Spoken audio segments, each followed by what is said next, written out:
Every few months, a mobile game comes along that makes me say, I can't believe this is on a phone. While most of these titles involve slightly better FPS controls, or it's just a direct port of a console title, such as Life is Strange, it's pretty rare that a mobile game can totally capture the quality you'd expect from PC and consoles on that small black mirror that you tap 14,000 times a day. Thanks to Apple Arcade's initiative of bringing good offline titles to their ecosystem, we're actually seeing mobile games not be awful. This month's Apple Arcade review is Inmost.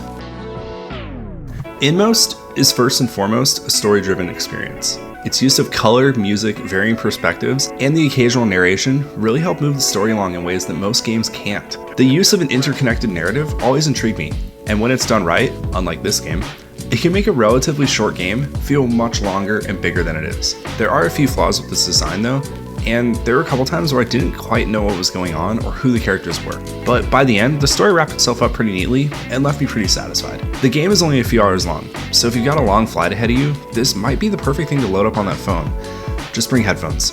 Visually, Inmost is stunning. And while the indie pixel art craze has died down in recent years, thank God, this is easily one of the best examples of pixel art done right since the original Hotline Miami. There's a real sense of emptiness and dread with the color palette here, mostly due to Inmost's heavy use of blues, burnt oranges, red, and the occasional green. The use of light and fog in Inmost really bring this kind of menacing and just hollow feel that I've seen very few games accomplish outside of the AAA space. There is one weird discrepancy visually, and I don't think most people will notice this. Like most games on Apple Arcade, every single system has a different aspect ratio. So on my iPhone 11 Pro, I was seeing everything in roughly 239, 24 with a notch included, and on my iPad Pro, I was seeing everything at 4:3, which was fine because the game is set that way, but I don't know, it might throw people off when they try to play this on the Switch or maybe on a MacBook or the PC later down the line. It's not really a big issue, but it's worth addressing. With all visual mediums, music is an extremely important part of storytelling, and the score for Inmost does this perfectly. Composer Alexei Nechayev, sorry if I butchered that one, delivers an incredibly haunting score here with the use of distant piano flutters, dramatic strings, and just ambient noise. It's similar to the works of Grammy-nominated composer Austin Wintory, so if you're into that, Inmost is absolutely worth checking out. So, how's it play?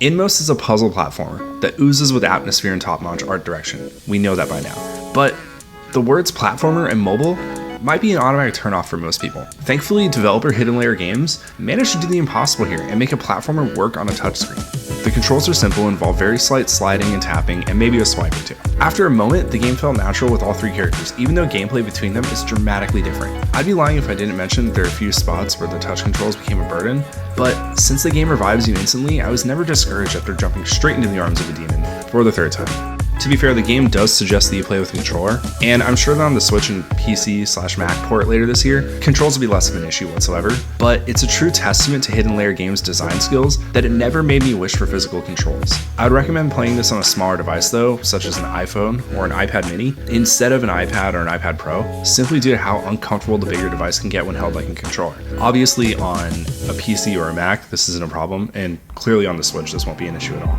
The gameplay itself consists of three varying playstyles, depending on what character you're controlling. While playing as the soldier, the gameplay is about killing enemies as quickly and efficiently and as brutally as possible, with the occasional grappling hook section. Compared to when you play as a little girl, it's more about sneaking, but not in an annoying stealth way, it's just because you're little and you're limited to your environment. And then when you play as the bearded guy, it's more puzzle than platformer, which is pretty great. I don't want to get too deeper into that because we start to hit spoiler territory almost immediately on this game, so I'm going to keep it as that.